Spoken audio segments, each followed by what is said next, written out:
Welcome back, everybody, to another episode of Comic Shop Talk on the Late Night Collectors community. I'm your host, Nico, and joined with me today, as always, my co-host, Chris. How you doing? Man, not too bad. How are you? I've been better, Chris, as I just told you. We got to issue out our warnings here at the start of the episode, as always.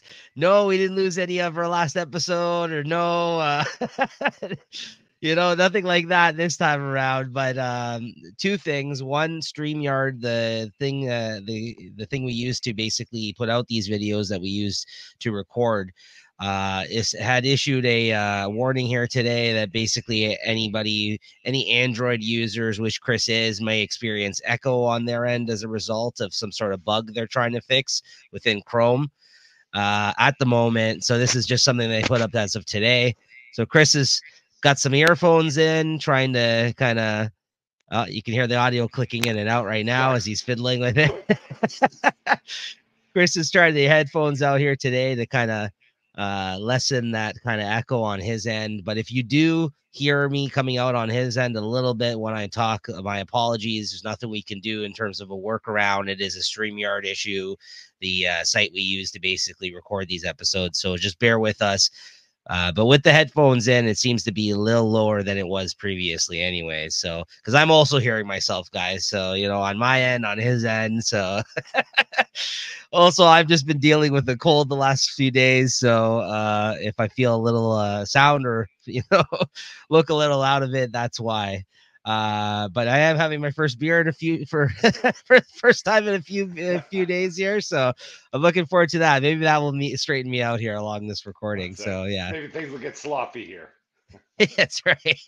Mix I'll them get delirious. medications. I'll get delirious and I'll start talking about, hey, Chris, what's that shit in the background there? What's going on? I'll be talking about a book I never actually read this week. So yeah. Let's see how it gets interesting here today. So yeah, there you go. Comic Shop Talk episode 102, everybody. And yeah, this is officially 2 years now of Comic Shop Talk. I know a couple of episodes ago we celebrated the milestone of 100 episodes. And me and Chris, we put out officially 51 episodes of Comic Shop Talk out a year. There's that 1 week we don't put one out, but we do put out our best of the year kind of award show type show, which will be coming out between Christmas and New Year's this year. Make sure to check that out. So yeah, this is officially, we must have started this about 2 years ago, Chris. So yeah, congrats. This is 2 years of Comic Shop Talk officially. Yeah. Because we've been putting out about 51 a year here by doing these weekly. So yeah, very cool. And yeah, make sure to check that out, guys. That'll be coming up for you, the best of year show. That's where we kind of have a bunch of categories, and we give some awards to some things, the best of and worst of things that we've read this year. So yeah, that was a lot of fun to do for the first time last year. Make sure to check that out this year too. That hopefully it'll be just as much fun. I'm really looking forward to it. I gotta start looking through the archives now. Never mind. I gotta start looking through these books here and trying to award some of these categories. I gotta send that information out to you there, Chris. So all right. But yeah, this is episode 102, and we're going to be talking about the new comics for the week of November 8th, 2023 here this week. And, as always, make sure you're subscribed to the channel, guys. And spoiler warning, if you're afraid of getting spoiled on your books, you can always read your books and then come back and check out the show later if you're afraid of us like spoiling something for you, because we do talk about what happens in the books as a result of reviewing them sometimes, and we do show off the art. So yeah, just be forewarned, or just carry on and don't worry about us. So, all right, Chris. That all being said, all right. Well, I got black and white today, eh? Cheers. Let's talk comics. Talk some comics.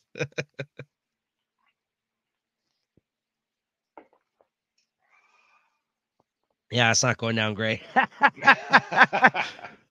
Anyways, here we go. I think so. It's okay. I can't taste much of it because I'm so stuffed up. So we got that going for me. All right, Chris. Punisher #1 this week. It's new release of Punisher #1. You got that cover. Nice. I like that one too. Yeah, I got this one here. But all right. So we were, a little worried about the release of this one. Not really sure what to make of it, since they did mention that it was not going to be a Frank Castle book, since he's kind of off the grid right now in Weird World, right at the end of his last solo series that we read and talked about here. But what did you think of this debut, Chris? I don't know. I got a bit of mixed feelings. I'm sort of glad they kind of kept the essence of the Punisher, but it just seems like why get rid of Frank Castle when this guy's just as crazy? Like it's almost he doesn't have a. I forget who that guy was that he had with the van there and the other one. This one here, he's got AAA.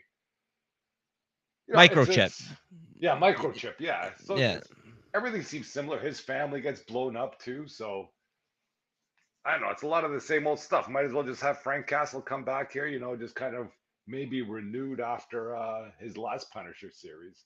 It seems like the only reason they didn't bring Frank Castle back is because it would have just invalidated that whole Punisher series. Right. But I don't know. That's my feeling. What do you think about it? Well, I think for the very reasons of things you're bringing up, though, there is still a lot to have enjoyed in this first issue. Yeah, I think he's everything of the Punisher, other than his name being Frank Castle. You're right. It is a lot of the same shit. I mean, I will say this is basically a Shield agent who now Shield is not around in the Marvel universe. They've been kind of decommissioned or whatever. But so he is a rogue Shield agent using drop like secret Off the books off the bases book and safe bases that houses. safe houses. Yeah. And like you said, he does have somebody called AAA who's basically his microchip, like someone in his ear helping him out, supplying him with these weapons and ammo and everything else, making him little gadgets. And the shit that she's actually making him is actually because they had, I guess, the Shield, capabilities of like the technology and the money and everything else are fucking high tech things, right? So this is Yeah, like a he does very have some resources. so this is a very high tech Punisher. I mean, and I do like the fact that they did mention in this the reason that he was mistaken for a for the Punisher is because of his light up suit, being that he has this high tech light up suit, and the places where it actually gets lit up, it looks like it's eyeballs, like as part of a skull, right? Because when there was a report that was brought in and they're talking about it on the news in this, yeah, here it is. You kind of see the castle, the suit better here. It just happens apparently to look like that, and that's why it kind of, and since the fact that he went and killed a whole bunch of gang like members in this first opening scene, kind of setting this up, they mentioned the fact that on the news that the person who had reported that had seen this said that it may have been the Punisher because he was wearing a skull on his shirt.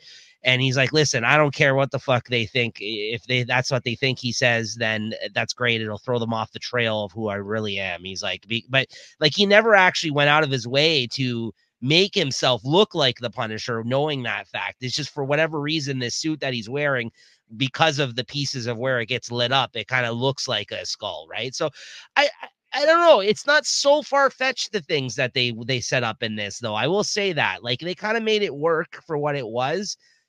It isn't Frank Castle, but it does have almost every fucking element, including a microchip, including the fucking fact that this guy got his family killed by gang members, and that's why he's going after people. So, like, I get where you're coming from, but in a way, kind of that's where I think I could find some enjoyment in this still, but it is kind of, cheesy, the fact that it isn't Frank Castle, but it's everything but him in name, right? So I don't know.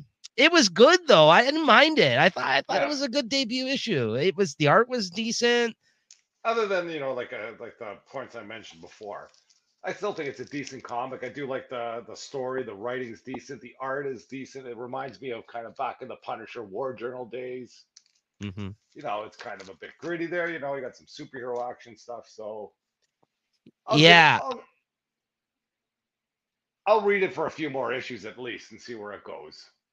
I did like too how he fought Mr. Hyde here. That was kind of a swerve. Like I didn't expect that to happen. I thought that was pretty cool. And I also kind of liked the ending scene where he shot that person in the subway as the train was going by, and like the bullet like went through like the one possible like place that he could have hit them and hit them right in the skull. So like he's straight up out there killing people. You know what I mean? Like it's not like they held back at all.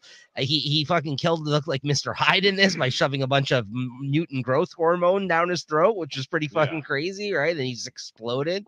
So yeah, no, they did not hold back. Now it would be one thing if they held back in the sense of like, this isn't Frank Castle and this guy isn't going to go around murdering people, like, right? Yeah, Like no, that would upset me. That then I would yeah, be he's like, not like a okay, tame Frank Castle or anything. He's just no. unhinged, and yeah, like So that's the good part. That's the stuff I liked. if they want to fucking put out this series and make this like a Punisher like story for a year and then bring Frank back, I'm okay with that. Like you, I'm on like, well, you said I'll give it the next few issues, but I think I'm on board regardless because I don't think this series is going to last very long personally. Like, I Yeah, don't think this is a story that's going to take, this isn't going to be a 50 issue run or anything like that, in my yeah, I don't see opinion. this Right. blowing So, up. You know what I mean? Like becoming like something super awesome. but it does have all the same beats of a Frank Castle story in the sense that, like, again, this is a man who had his family taken from him and is pissed off, and he's got an arsenal and he's fucking willing to kill people. So, and yeah, he's a little fucked up, right? Like he's at the end of it, he's kind of like, you even got that Frank Castle moment because he finally killed and tracked down the guy that basically was responsible for killing his family. But even when he drives that bullet through his head at the end, he's just like, well, I got more work to do. Like, you know what I mean? Well, yeah, Like, because so, I was just a hitman. He still doesn't know who put out the hit. right. Right, but like, as far as as far as he's concerned, like up to that point, like these are the people he had to track down and kill, right? And like, and Yeah, that's why at the end there, it seems like, yeah, for some people maybe that would have been a satisfying conclusion. It's just like, yeah, I avenged their death, but no, he's just like, yeah, no, tell me where to go next, like to that AAA woman in yeah. his ear, right? So yeah.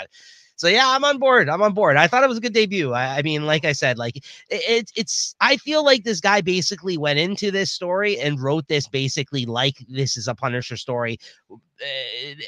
And Frank Castle was there, but they never called him Frank Castle. Like there's the few things that they changed, right, to make this work. Like we're like, oh yeah, this is a microchip, but it's basically microchip, but it's just this woman. And Yeah. like you said, that in a way that is kind of cheating, the approach that they took, because it's just like, yeah, what the hell is this? You might as well have just had Frank Castle in this book, right? But that's what I think makes it work, right, in a way. So yeah, anyways, what'd you give this? I'll give it a 3.75. I'll give it a 4. I liked it. Yeah, we'll see. We'll see if that continues or not. It's maybe just Yeah. be like, this may have just been the first issue they wanted to kind of frame it like this to kind of get people on board. But if it changes up real quick moving forward, and it's not, I'm not as invested because it's not Frank Castle in that sense. You Yeah. know what I mean? But we'll see. I'm interested. All right, Chris. Next up, you got What If Dark Tomb of Dracula #1. Yeah. Yeah, let's take a look at this cover here. It's got the Artgerm cover. Pretty much the only reason I bought this. Nice. I found out Marv Wolfman is the one that wrote this, so I guess that's a big deal to some. Not such a big deal to me. It's well, at least not for this story. But yeah, like I'm not a big Dracula fan here, and I guess this is the story of, I guess if Dracula didn't go after somebody else, and how things would have changed, and got Blade running around here. Blade becomes a vampire. Yeah. There's some new characters that were there, the Van Helsing character, but nobody was really fleshed out too much.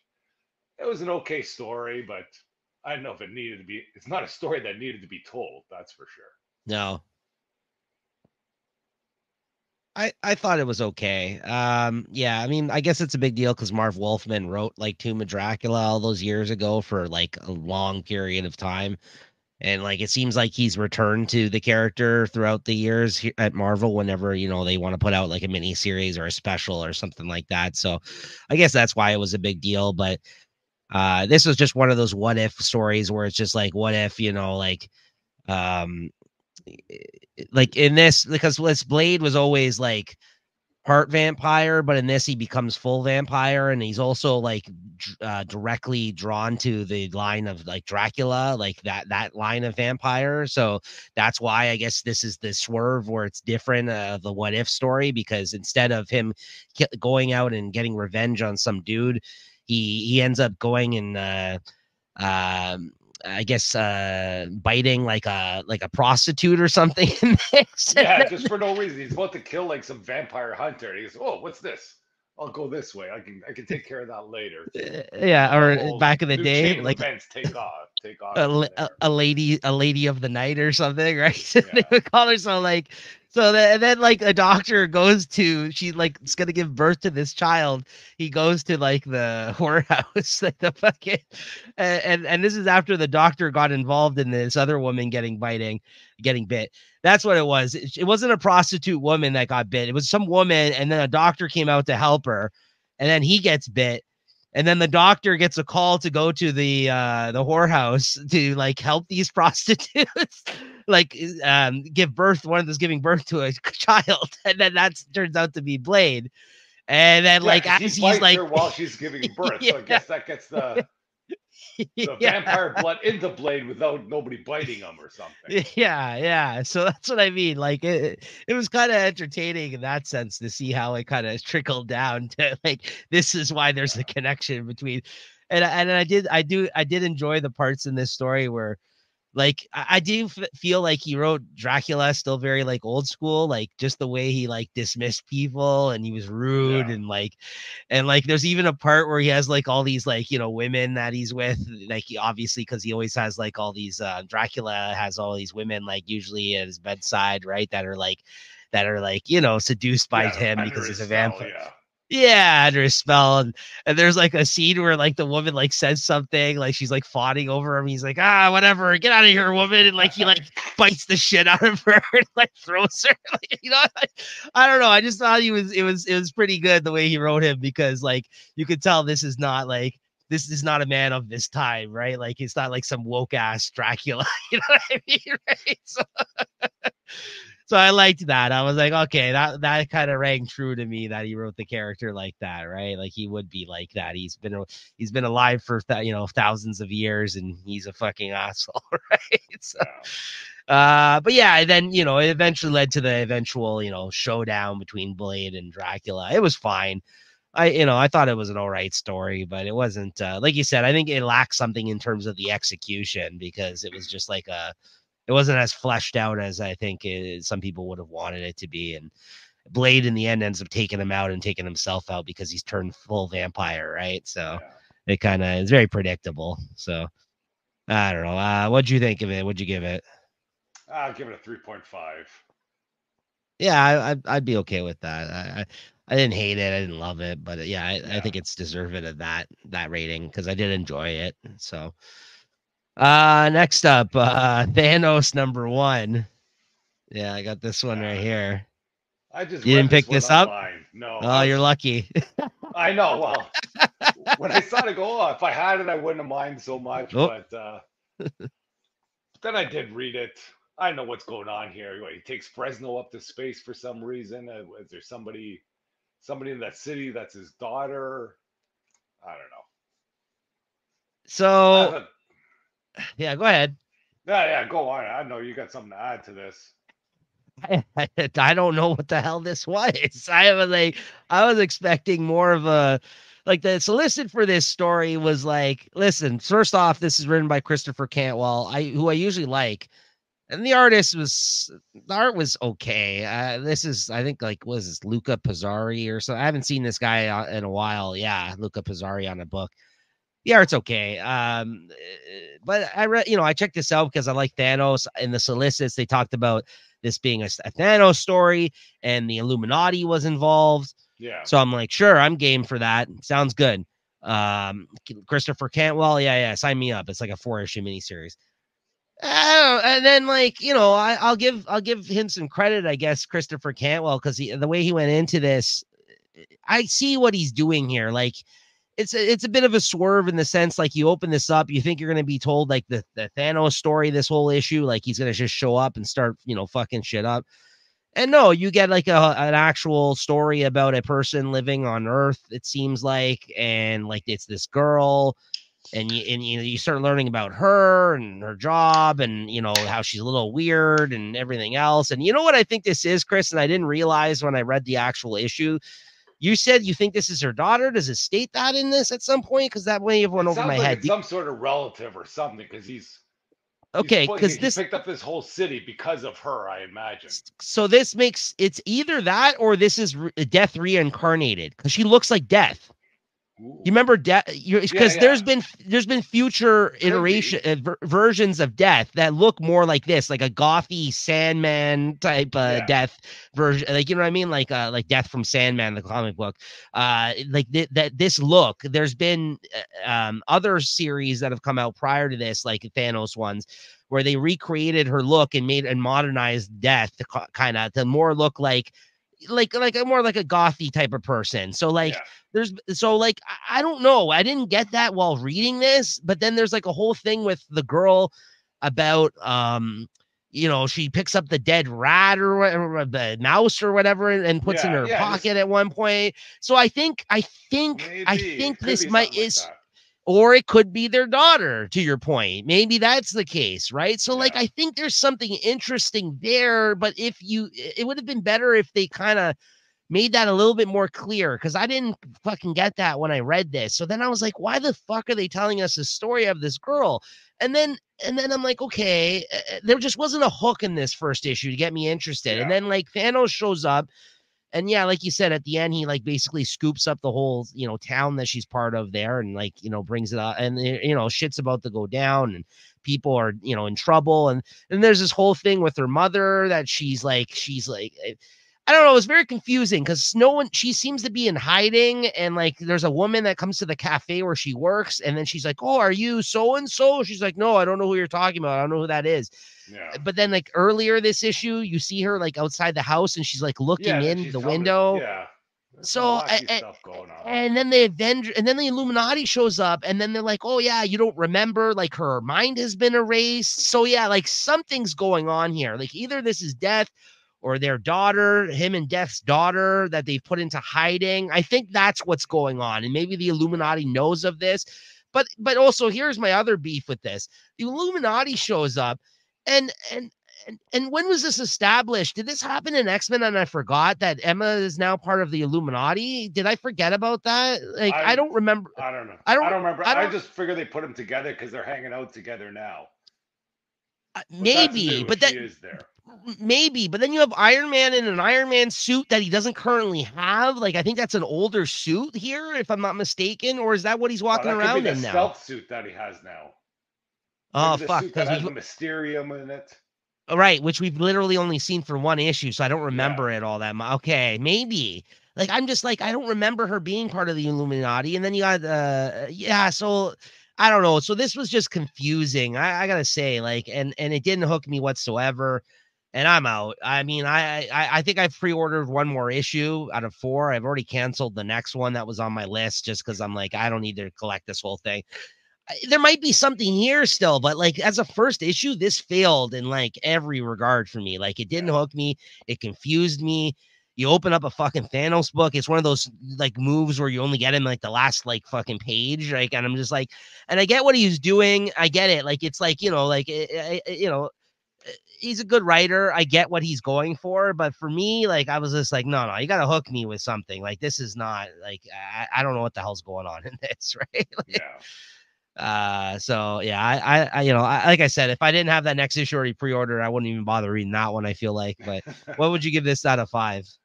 Well, as I gave the Tomb of Dracula, that's a good 3.5. This is a bad 3.5.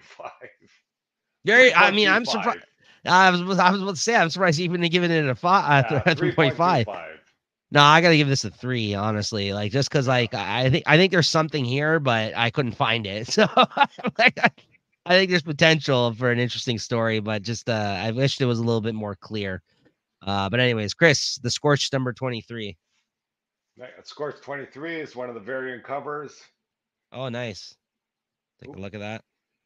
Nice. Got She-Spawn there, riding some motorcycle. So with the Scorch, it's basically the only one I'm reading out of the Spawn universe, and I think I'm missing a ton of stuff here because lately what's been going on has been the Battle for Hell. And supposedly in this issue now, the Battle for Hell is over. And, the beginning, they explain how all the people or all the demons that were coming down to Earth to devoured have all been kind of turned aside. And at this point, She Spawn has been, I guess, powered by the spirit of Gaia. So she's on her own, and she's like, almost like a Phoenix Force, super powered. And she says she's quit the Scorched, the team there. And then so she and Spawn have a bit of a throwdown where Spawn has to get her to try and kind of use all her power to unleash this, or to kind of drain out all this Gaia power or something, which seems to work. So now She Spawn's sort of in a weakened state. The Scorched it's a team of a bunch of spawns. They're sort of leaderless now, and I guess see where things go from here. She Spawn is I guess she's sort of like the lead of this series, which isn't too bad. And as long as I keep those covers coming, I'll kind of keep on reading. I'm going to try and pick up more Spawn stuff over the next few months. I think Spawn is hitting 350 soon, so maybe they got something So big planned for that. they do. I don't know if you've heard. Should I mention it now? You want to hear Oh what yeah, you they can, like? sure. I don't know if you've heard this, but I think post 350, if that is the next big milestone, I think it's coming up. I think they said in the new year, anyways. They had mentioned. Yeah. Apparently, there's like fucking like there's like 8 new series coming out or something like that. Yeah. There's like honestly like a shitload of new series. Like I think there's at least like how like they brought out like Gunslinger, Spawn, and Scorch, Yeah. and how they brought like 4 series out after Yeah, the they're gonna last try and milestone of yeah. there's apparently like 4 or 5 I think next new series that are coming out. Yeah, so it's gonna be a lot. It's gonna be a Yeah. lot. So I don't know. uh I think what they have right now is enough, and it's hard I enough to keep in touch with this. There's no way.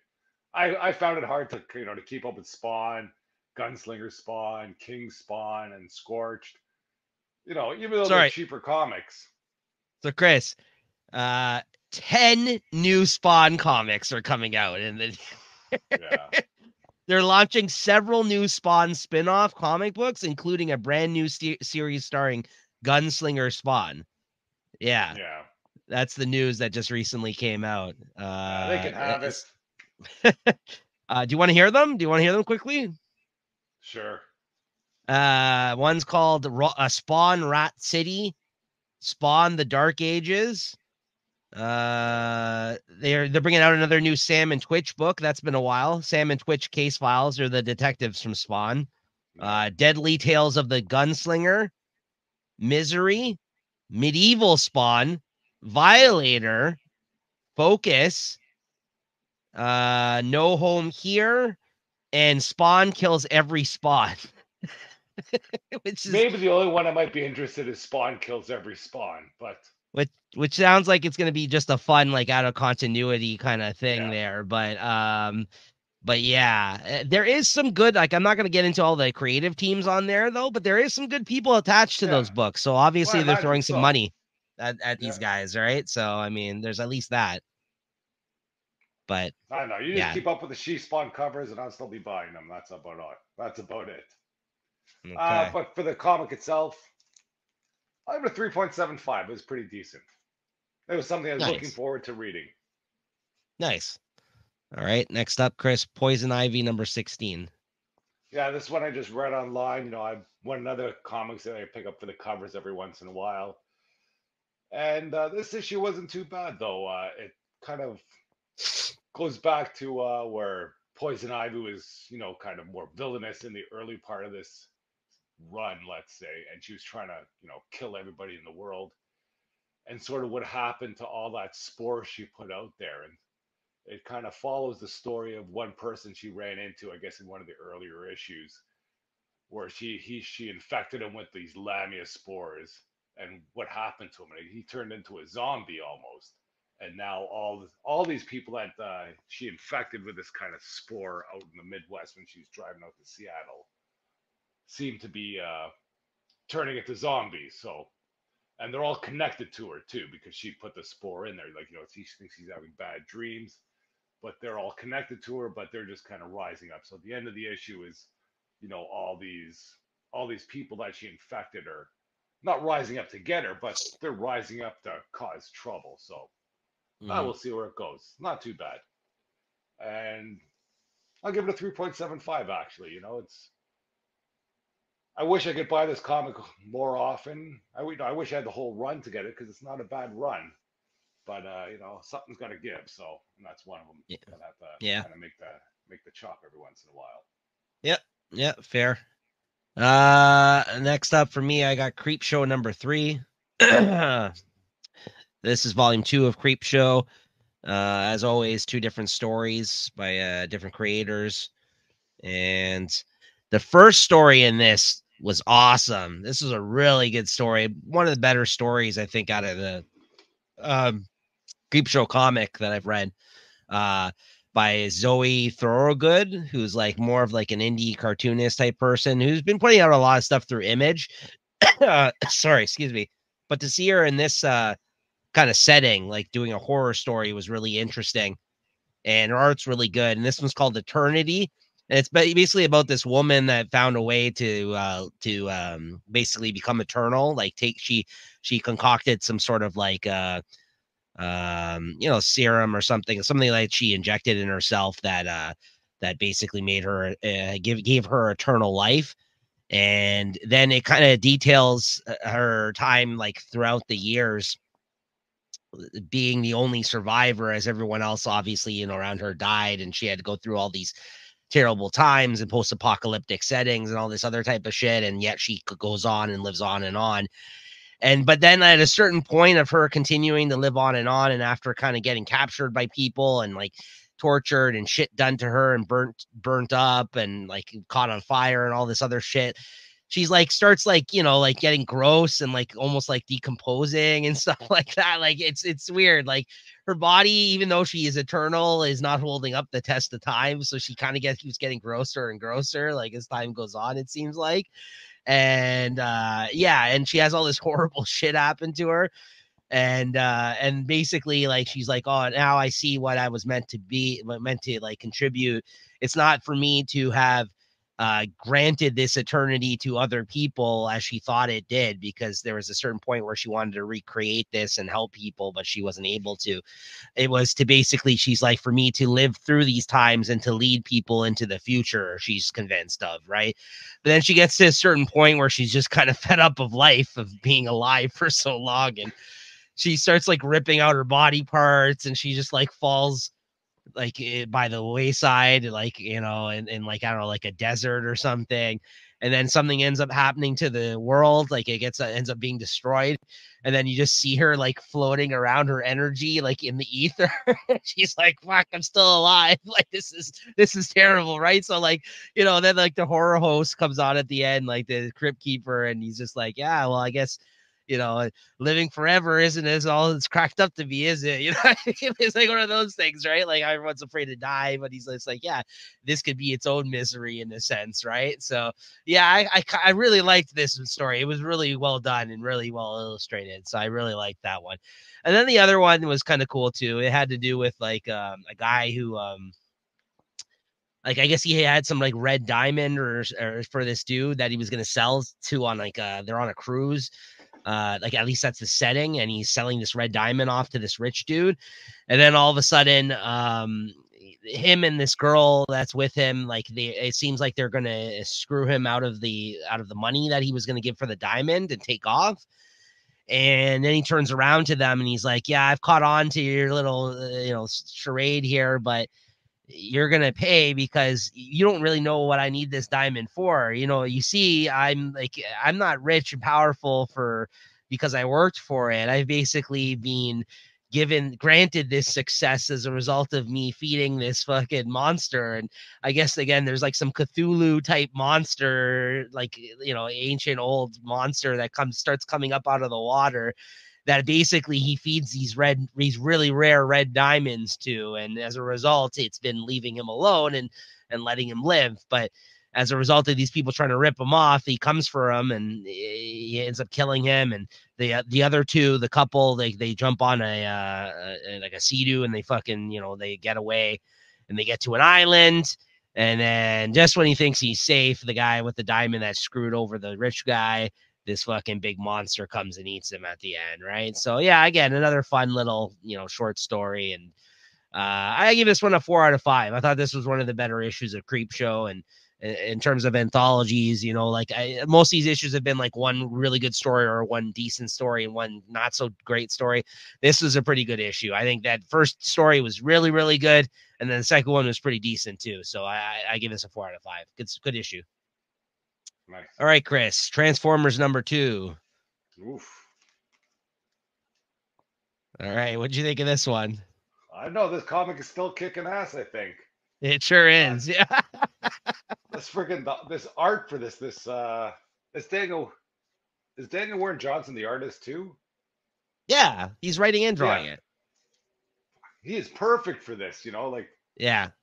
I can't say enough about what's going on here. And the story it's like, even though there wasn't much to this story here, basically it's more of a history of how about this what scene, happened. I was gonna say, this is my favorite part of this whole comic. When he steps on that deer. He's like, whoops. It's like, yeah, basically, whoops. And then he's like, oh, jeez. Like, this would never happen in like, when Marvel had it or anywhere else. Nothing like this. You'd never see it. This was crazy. Yeah. I was like, holy fuck, this was dark. Yeah. But then he knew about how important like life is on this planet. Yeah. Like he kind of like, he's like, oh fuck. He's like, what is this thing? He's like, oh, that's a creature that lives here. He's like, oh no. Yeah, and one good thing I do like about this whole story too is why Optimus Prime kind of fights to protect Earth, where he says, I brought this fight here. It's my responsibility to take it out. And then, because really, if you were, let's say you were Spike there, how would you know which are the good robots and the bad robots? They both need power. They're both doing everything. They're shooting each other. It's a war. You don't know what's going on. Yeah. So there it kind of explains, that he really is at least so far, is good person. You get a few hits of Megatron in there. So, he's still in the mix. Because he was supposedly on that same ship that came down there. If what Optimus Prime says, the last thing I remember is, I'm freaking fighting Megatron and then we hit the wall. So Megatron's around there somewhere. Yeah. And even though not much happened in this issue, I'm ready for more. I'm ready.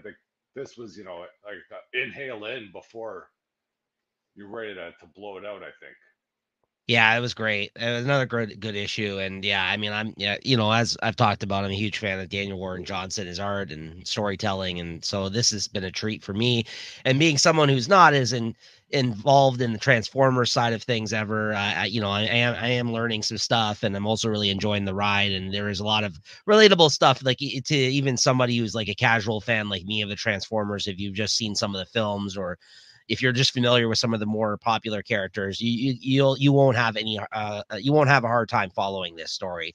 And even this way, like, this is at least a lesser known character to me. You got the Cliff Jumper guy here, this character who showed up here. And I know that's a character that's, from what I understand, a lot of fans really enjoy that character as well. And I'm not as familiar with him, but they introduced, when the toys came out, like basically Cliff Jumper and Bumblebee, they were both the same toys.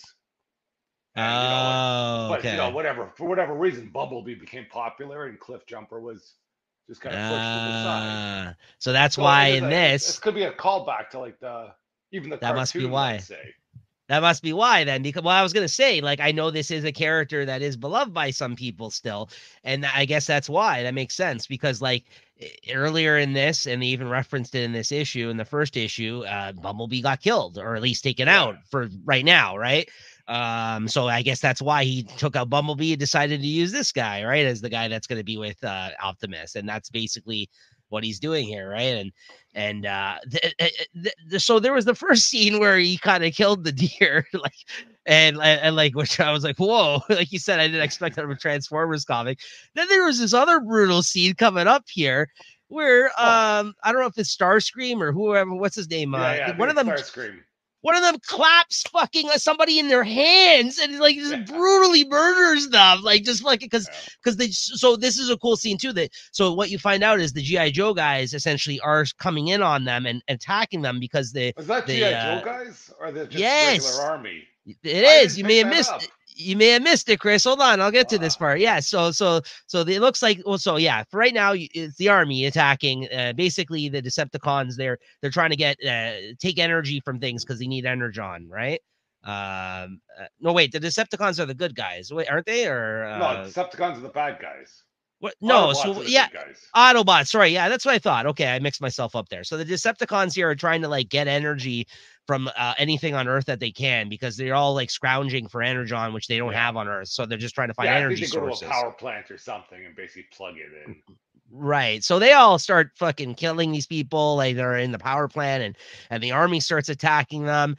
And then, yeah, you just see there's this great scene and like Daniel Ward Johnson just draws the word splat across it. He just fucking slaps his fucking hands like that. I was like, brutal. Like he just murdered somebody in his hands. I was just like, wow. Like that's not something I don't think, again, you would see in a Transformers like cartoon, right? I was like, wow, that's crazy, right? Like the way he just like smashed him like in his hands like that. I was like, oh, that's awesome.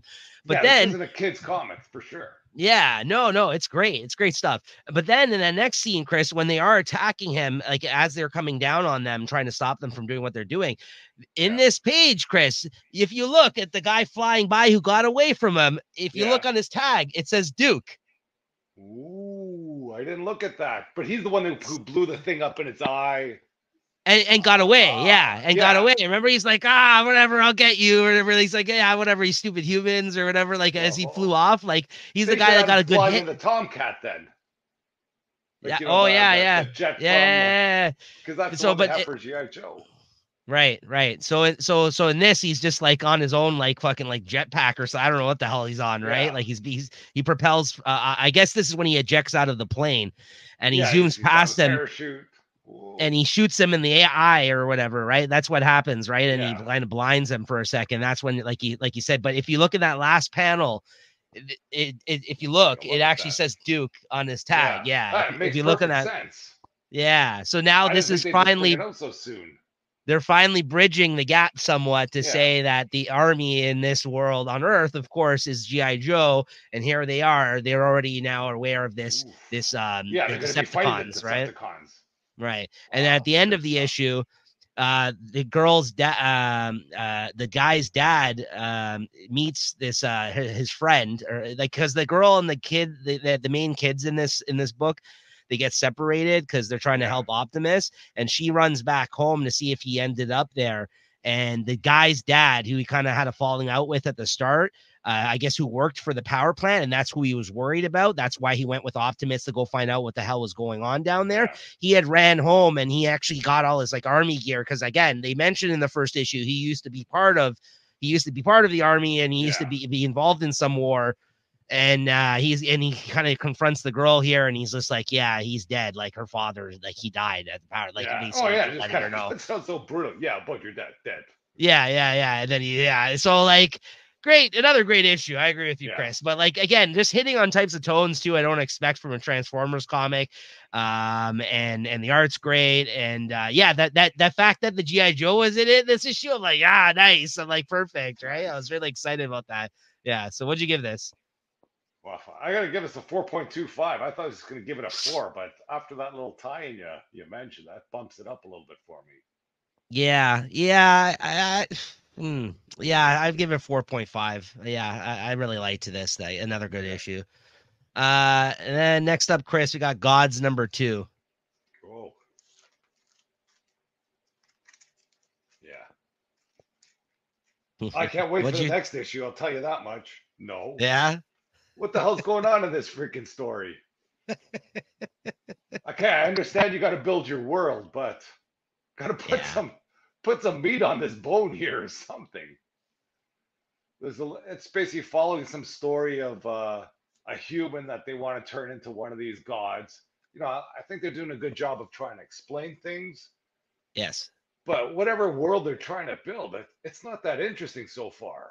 They got to put something in there that makes you want to be interested in it. I agree with you. Yeah. And, I feel like they're wasting bad art, or they're wasting good art on a story here. Listen, and I expected this for you to say this, because I am not going to disagree with you in that sense. For me, I'm a fan of Hickman, so I'm gonna be sticking with it. But I think this is a lot to ask of people that may be new to new to him as a writer, not only new to him as a writer, new, like, even if you're a fan of Hickman, these are new characters. And like you said, if you're not really drawing people in by making this very interesting and just, forget all this world building and everything else, like, you're gonna, I don't know who's gonna stick with this book otherwise, right? Like, it's hard. It's a hard sell. That's why I'm trying to give him the benefit of the doubt. So, like, that's why for me, like, I'll be sticking with it because I want to see where this goes. But as it stands right now, there's not too much here. I agree with you. Like, if I wasn't a fan of his already, and if I didn't want to try to give him some rope here to kind of work with it, you know what I mean? Like, if I wasn't going to be like, okay, I'm going to give you a few issues in that sense. But you're right. They're not really giving us too much 2 issues in. Like, he even had that fucking that issue. The first issue was the size of 3 issues. And we're going in, so we already almost had almost a full arc between these 2 first issues, right? In terms of like what we would normally get. Yeah, there's not much to go on right now. Like, I get the story they're selling. I'm not confused by any of it. I won't say that, but it's just like these are newly established characters and they exist within the Marvel universe, but I don't feel like you're giving us all that much. Like, they're even half the magical characters that were in this issue, all of a sudden we're like, oh yeah, you know what? I'm out. They're even out. Yeah, I have a feeling that Hickman had this story freaking in the can. And, when they want him to come back to do all this stuff for the Marvel Ultimate Universe, he goes, I'll do it, but you got to publish this God story. You know what? You may be right, because this may have even been a story that he was going to plan to put out through Image or something. You know what I mean? Yeah, Maybe like he was just ago. Maybe this is just a story that he had kicking around that he basically is just fitting into the Marvel universe, but it was never meant to be a Marvel universe story. Now that would make a lot more sense. Maybe he was like, hey, you know what? I bet you this will sell better if it's a Marvel story. You know what I mean? Like, maybe he's just banner. Yeah, because it's other than the couple of magical characters like Doctor Strange and shit that show up in this, there is no semblance. Like, you wouldn't be able to. Yeah, he was like shoehorned into this. Yeah, like, this is not a Marvel universe story by any means. That's what I mean. Like, I'm trying to appreciate the fact that he's doing it because I think it's something different, but it's a hard fucking sell. It is a hard sell. I don't know who the audience is for this. I'll say that. But I'm going to stick with it. Like I said, I like Hickman. I'm going to stick with it. But I would not be surprised if this was not for them. And I don't disagree with anything you're saying because I feel it too. And I also would not, anybody told me they're dropping this. I totally get it. Right? Like, this is just like, what is this story that they're telling us here? I get that. Yeah, no, it is. It's like that. Again, like that whole scene where they go into that magical library and they like talk about all this shit that they got going on there. I'm like, okay, yeah, that's all kind of interesting. All this other world stuff that you got going on here. But again, they don't really spend too much time kind of in any, at any given time of this comic, kind of really delving into the world. They kind of are just glancing at it and discussing it and setting things up and introducing new characters. And then you're like, by the time it's over, what this whole issue, I guess, was signing up one of these people for that group. And he didn't even see the other group in this issue all that much, really. Like, other than that one scene, right? With that box. Yeah. I don't know what the fuck's going on with that box. Anyways, what'd you give this? Sorry, Jonathan. 3.25. Yeah. I gotta give it the same. Batman 139, Chris. Ooh. Yeah, got my copy too. Yeah. I don't know. I think Batman's getting a bit of the Peter Parker look, it looks like. He reminds me of Peter Parker there. He's stuck in like some, whatever, 1-bedroom apartment, kind of, talking with the landlord all the time now. Other than that, I do like what they're doing with Batman and kind of this dressed down version of him where he's on his own, wants to do his own thing. But this Ben Zur, whatever, like, I didn't mind. I thought it was interesting when he first showed up. He's kind of poking around in the background, but I don't know, man. Like, that's about the only thing. I like him going after the Joker here, or like, the story itself. I think it's better than what it's been. But there's some beats here that I'm not vibing with. Let's say. What did you think? Oh, I love this issue. I just last week I was saying I'm not sure about where he's going now as Zdarsky after this fucking crossover event. He fucking hit this in a high gear as far as I'm concerned right away in this issue, and I'm sorry I had any fucking doubt in him. This was excellent. From fucking Jorge Jimenez returning, who looked fucking Yeah. excellent on this issue, to this whole setting of him investigating this murder by the Joker that felt like a fucking scene right out of the movie Seven. It was great, man. The fucking grisly murder, the creepiness of the dolls, this whole house, the Joker, like the creepy scene of him looking through the floorboard at him up from above. I dug this. And then he walks into that fucking room, which I'm gonna get to the page in a moment here, and he's got all, because they're in this dollhouse, this place that this woman made all these dolls. He's got all the dolls and shit all around him, which is basically a scene ripped right out of fucking Alan Moore's The Killing Joke. This was fucking excellent. I love this issue, and I can't fucking wait for the next one. I don't know what beats were working for you, but for me, I'm fucking dialed right in. These pages. This story was great right up until the end. Because the Zur-En-Arr thing, but that's but I've listen, had enough of the Zur-En-Arr. Listen, this is his other personality. Zur-En-Arr. Well, not good news if you like him. He's supposed to be like some part of Trinity of Evil that DC wants to introduce next year. Okay. But I mean, this is basically his alter ego against the fucking three Jokers, which has been basically that's the whole thing that he's tracking down right now, too, right? I mean, this is that version of the Joker that is in this scenario, is I guess that gangster killing joke type Joker that he tracks down in this issue. And that Joker wants to bring out this Zur-En-Arr guy for whatever reason. I still that's the only thing that doesn't ring true to me, where he's kind of talking. Oh, I'm Zur-En-Arr now. No, I'm not. Get out of here. You're a freaking you're a schizo. You got to go to Arkham, pal. That's what's interesting, though, that the Joker knows this and he's going to get it out of him. And finally, we're going to address this. I'd rather them address it head on than him just sneaking around in the background of the recesses of his mind like he has been so far, even right? Like, exist. That's the craziest thing in the world. Oh yeah, I created some personality to take over in case things go sideways. I know you're prepared, buddy, but that's a little bit out. Like that page just killed me there. It's a story that's been around for a while, Chris. I hate to tell you, like it is something. I hate to say I don't like it, but anyway, everything else though was back on track, except this.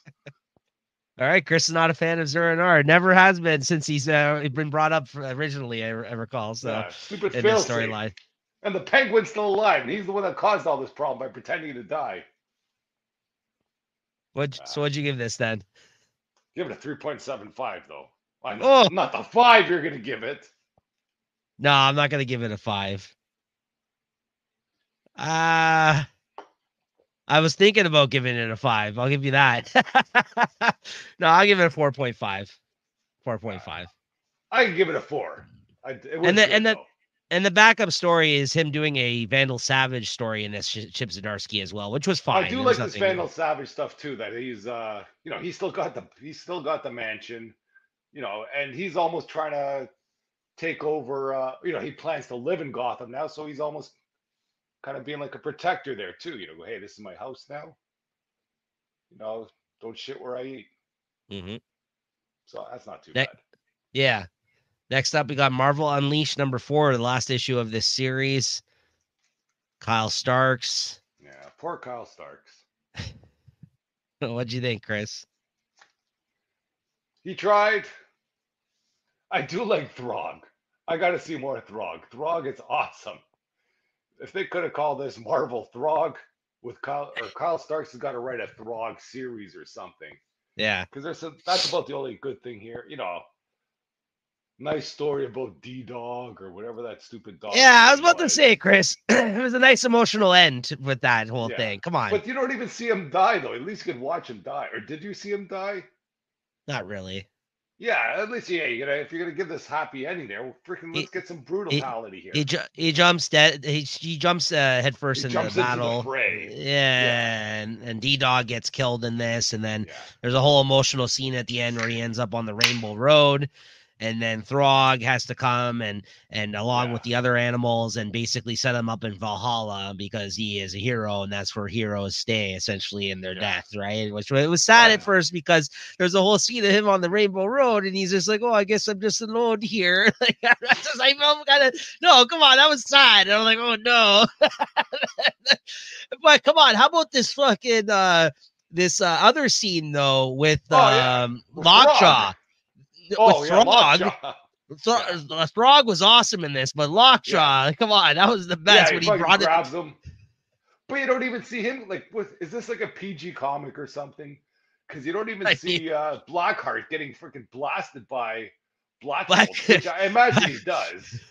He's like, because you see Black Bolt kind of go, "Hey, that's my dog," and then it goes white, so you don't see. Did you insult my dog or whatever? Yeah. He's like, "Did you just threaten my dog?" Yeah, that was the best, man. Well, that's it. Come on. You're wondering where Lockjaw was going to take him, but that's the scene. You don't see that white page. You want to see this guy get blasted at least. Come on. Yeah. And I didn't really like the story that that D-Dog and the Ghost Dog, they're the ones standing at the gates preventing the Hounds of Hell going through the portal. It's a freaking dog. What are you gonna do? You push to the side. That's it. But otherwise, Ghost Dog. Story. The hell. Got a name, Chris. Bats. Okay, sorry. Yeah. Did I upset Doctor Strange's Ghost Dog? Yeah. You did. Yeah, there we go. Well, there's a happy ending for D-Dog. Or whatever. Yeah, I liked the end. I actually thought this was one of the stronger issues because the end, honestly. Yeah. I think Kyle Stark stuck the landing in that regard. Again, this isn't like the best miniseries I've read all year or anything, but it was, it is what it is. Like you said, it wasn't the best thing he's even done all year because we've talked about other good things he's really worked on. But anyways, but what'd you give this? This didn't seem to be his milieu, but I'll give it 3.75. I'll give it a 4. I think it was the strongest issue of the series because that ending, because there was like not only the Lockjaw thing, the D-Dog thing. What? Yeah.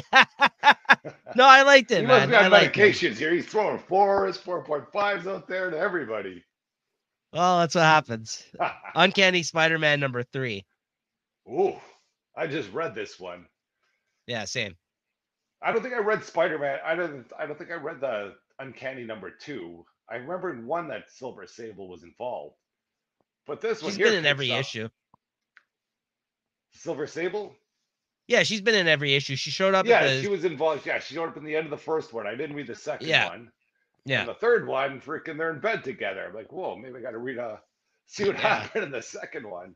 Very saucy scene here, right here. Hold on, saucy, this is right here where you see her riding him at the top of the. I was like, whoa, what's going on in this comic? And then she's talking about his tail. Yeah, and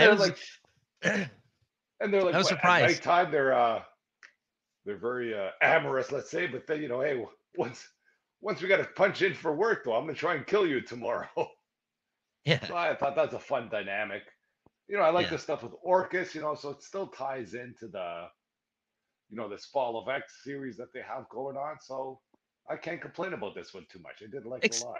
Explain something to me, because I was a little confused by the ending. Do I have this right, that they're going around now and using Warlock's power to turn other people into Warlocks, essentially, that work for Orcus? Orcus is now something.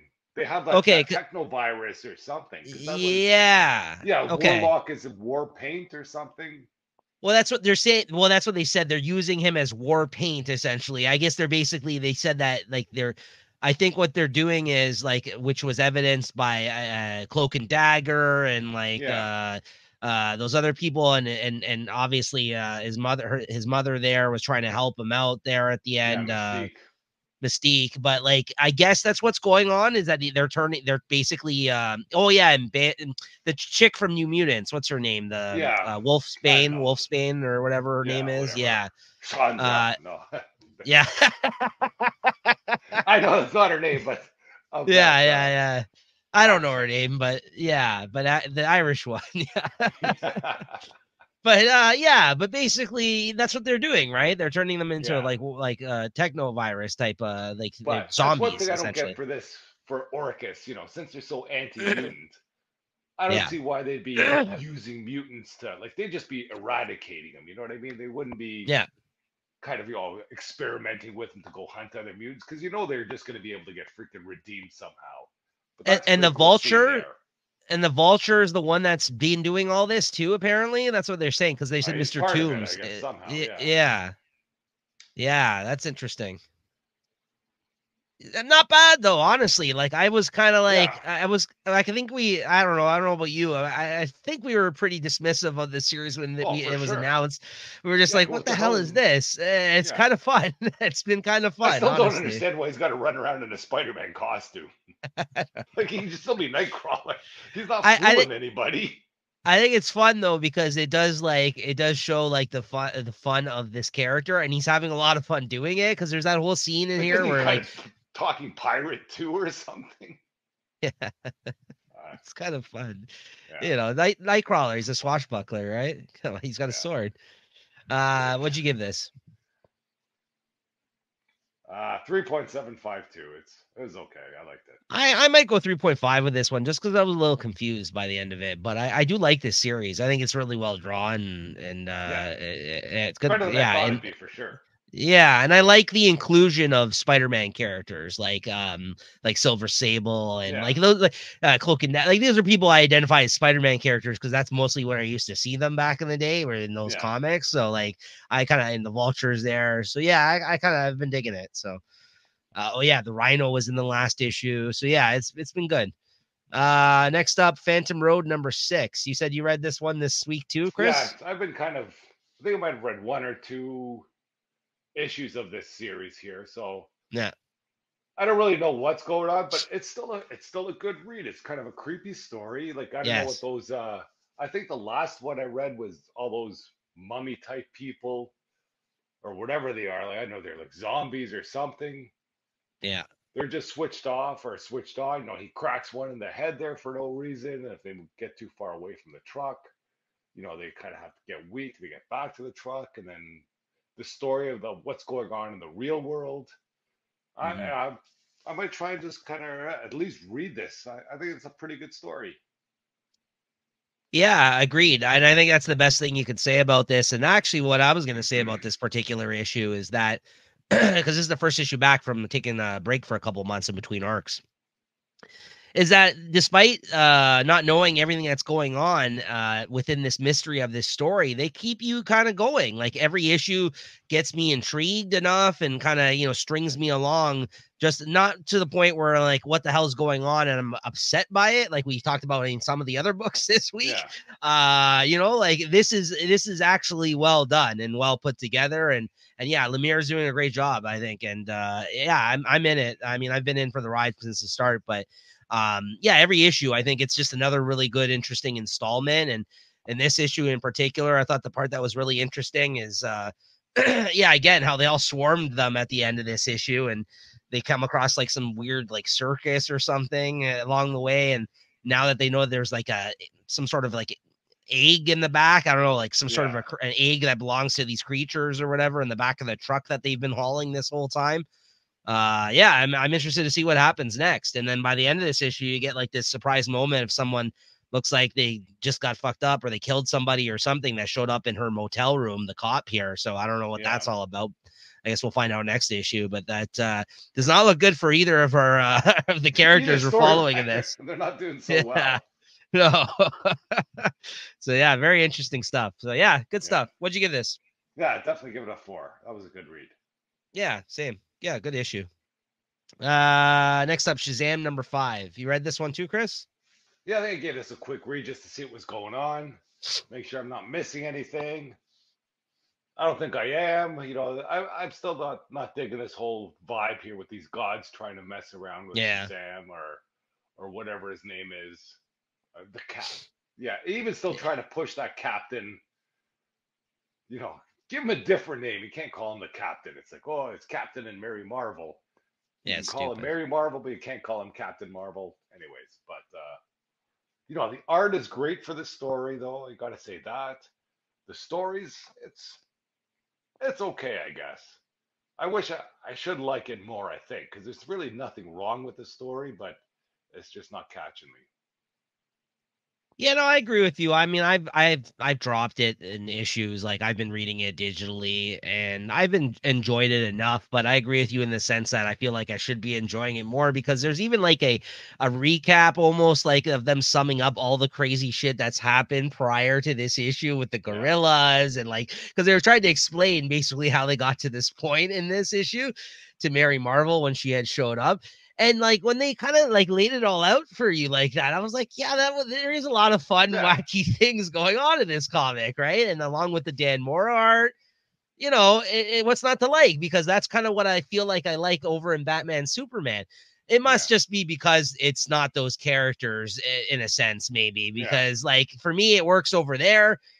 Doesn't work as much here, and also there, like you said, there's the fact that they can't really like he's calling himself the captain. Like, you know what I mean? Like, I don't know. I'm just not a fan of that either. I agree with you.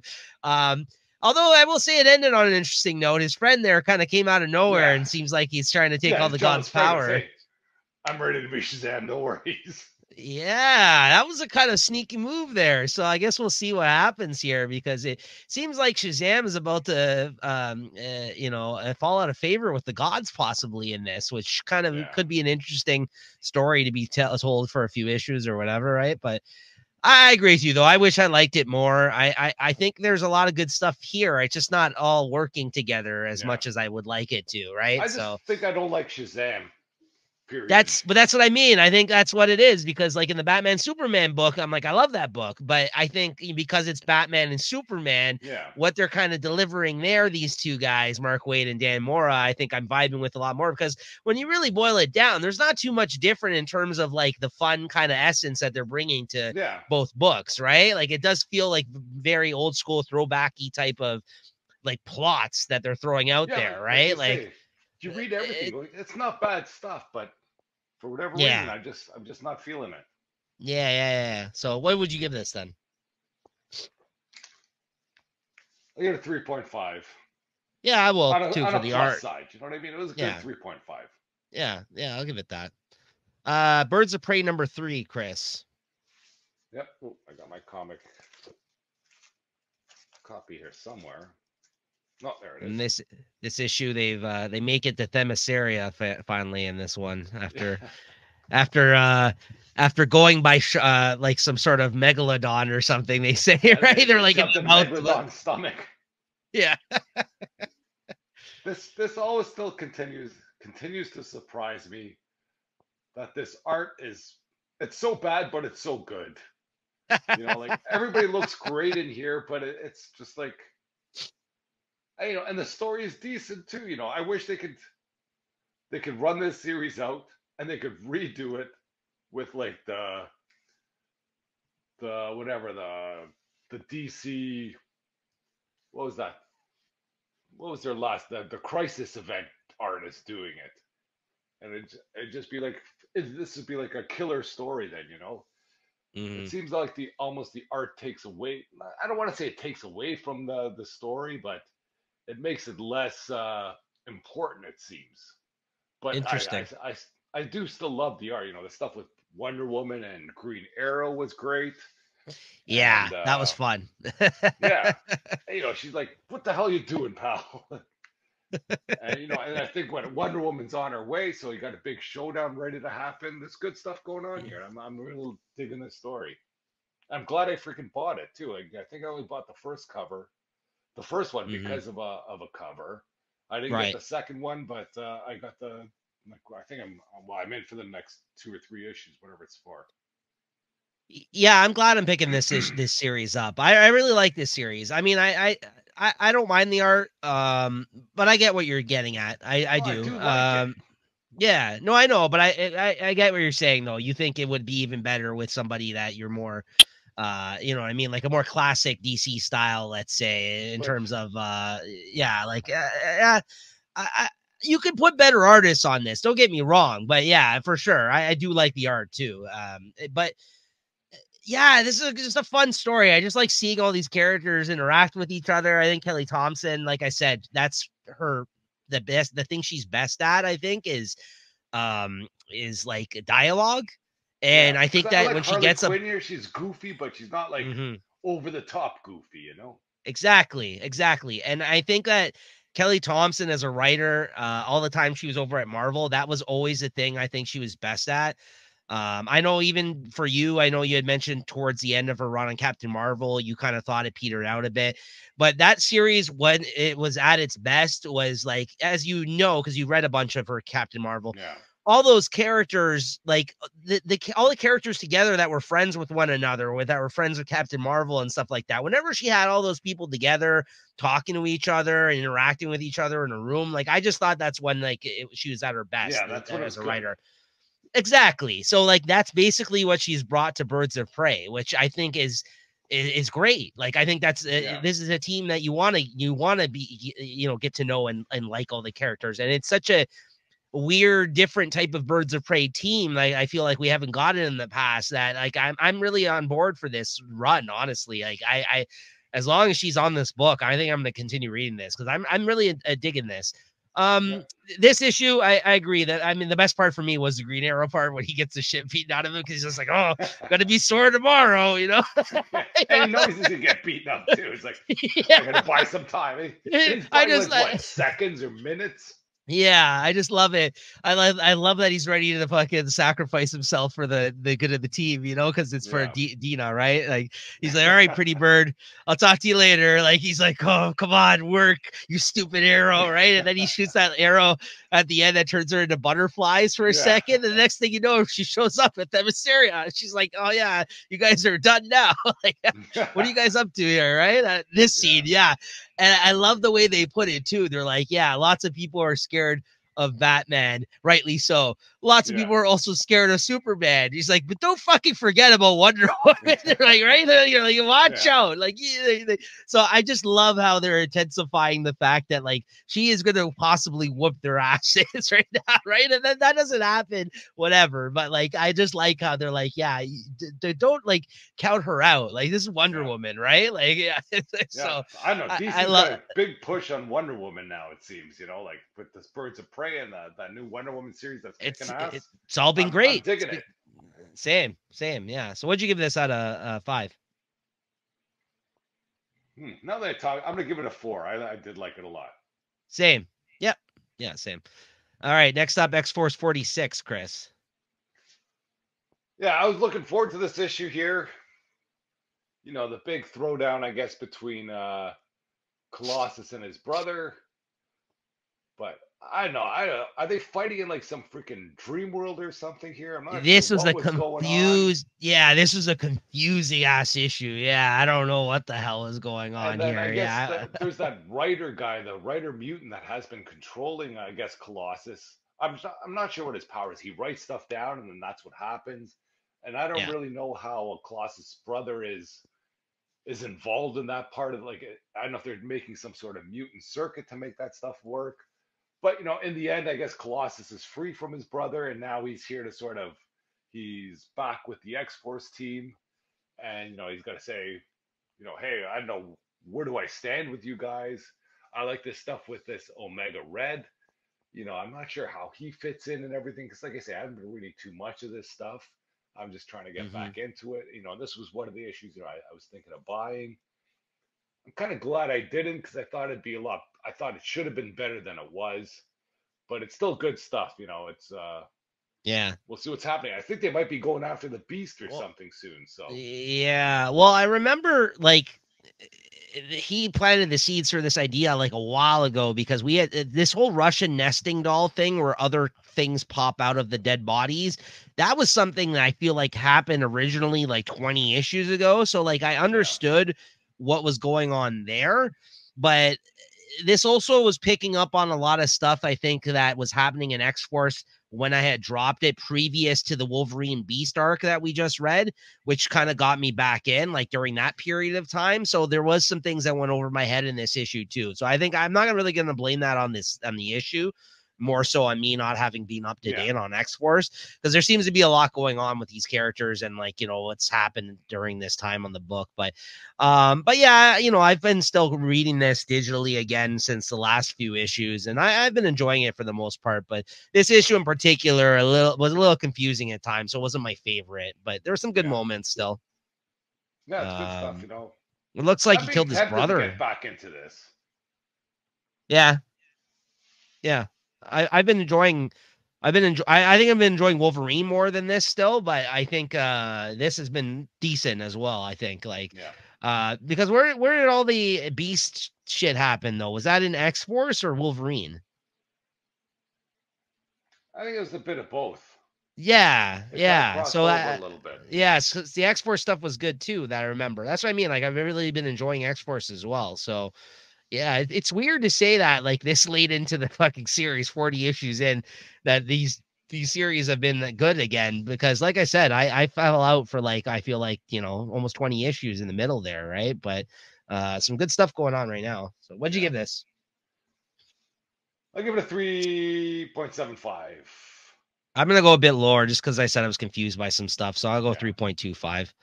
Last off here this week, got Amazing Spider-Man 37, Chris. Rec Rap. And his web wanging. Yeah, that's right. I got that issue somewhere here.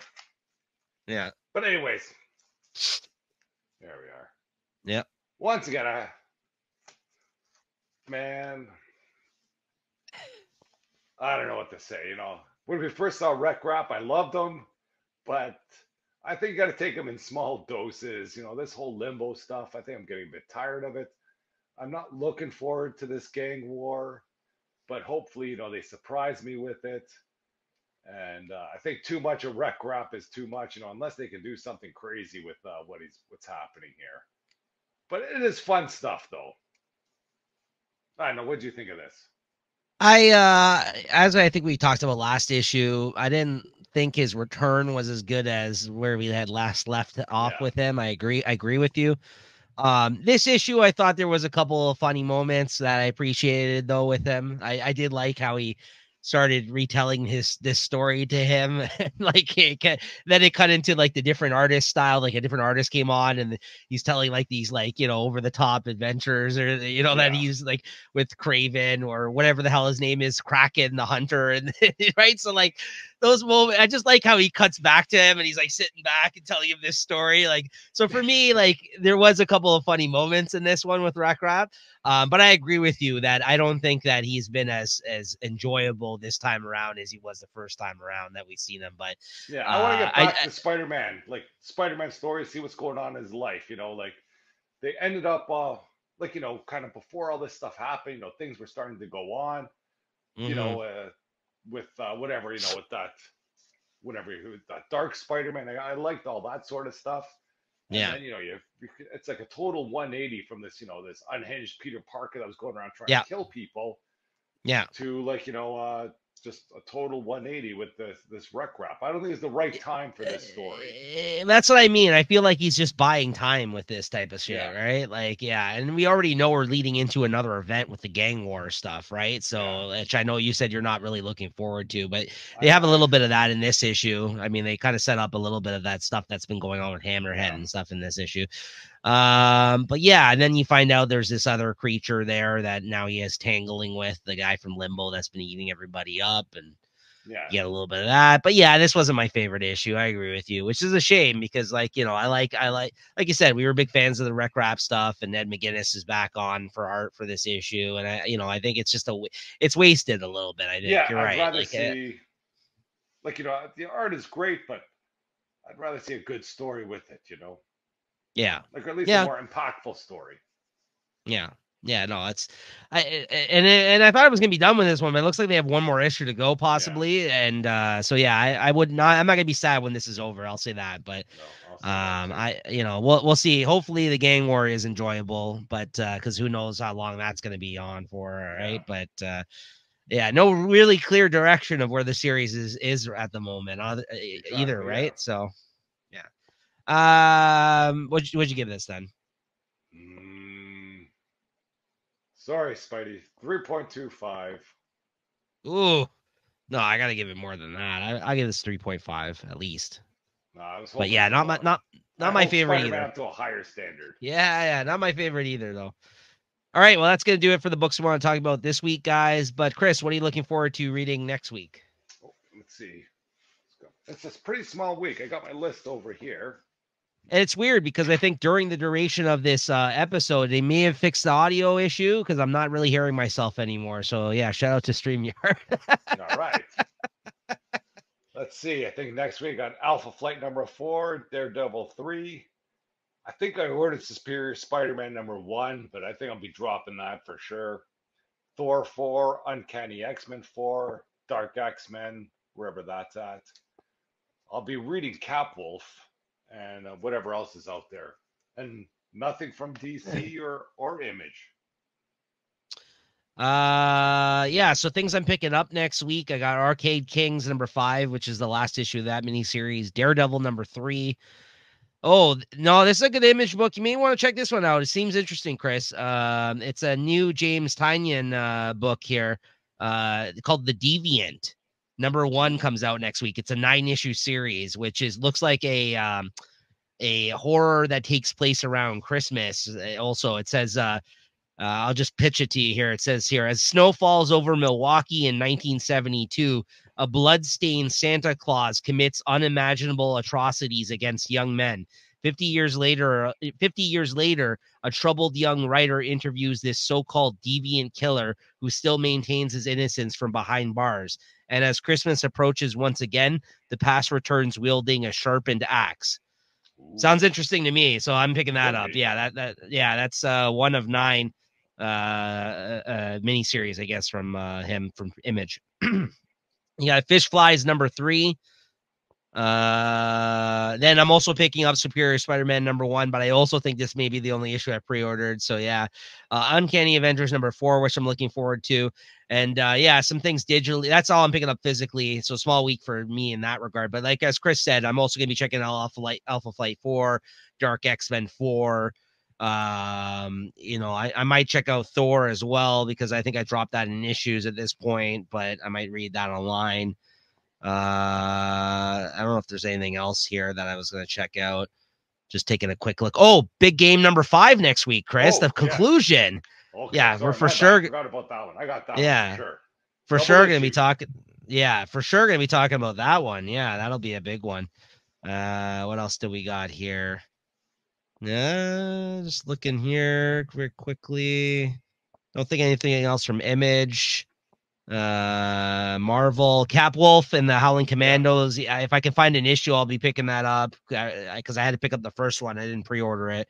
I pre-ordered 3 and 4 though, the last 2 remaining ones. Maybe FF if I have time. I don't know. That series still has not been clicking for me. I really want to like it, but it just hasn't been. I think that's about it. Maybe something else, but I think that's the main books I'm checking out digitally is right there. I don't think there was anything else from DC. Quickly looking at DC week for sure. Oh, Batman and Robin number 3, maybe. But if it's a big week, like it sounds like it's going to be, probably not. Outsiders number 1, I might check out digitally, actually. That's the Batman and the Outsiders series. I am interested in that because it seems to be there's a tie-in to some other stuff. So I might just check out that issue just to see what that's all about. And then you got Wesley Dodds' The Sandman number 2. So yeah, there is a couple DC books I might check out as well. So yeah, there you go. All right, Chris, your favorite of the week. I don't know. It's a tough week. Let's see. I'm gonna have to give it to Transformers, I think. Did I give it to Transformers number 1? Yes, we did. It's either Transformers or Birds of Prey, but I'll give it to Transformers. I was gonna say, you can't give it to 2 issues in a row. Well, I feel bad. I don't want to play favorites, But no, Birds of Prey was good, but Transformers was good.